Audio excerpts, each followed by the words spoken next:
Анашым мұздатқышта жиналып қалған майларды ысырап қылмай, тоң май жасайық деді.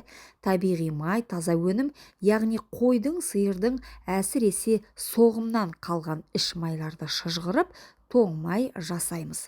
Денсаулыққа пайдалы майлардың бірі. Алдымен майларды жуып, майдалап турап шығамыз, арасында бездері болса алып тастаймыз. Туралған майларды міндетті түрде құрғақ табаға салып, қаттылау отта қуырамыз. Майдың суы шығады, көпіршиді. Май әбден бөлініп, шыжық сарғайып қоңырланған кезде шыжықты бөлек сүзіп аламыз.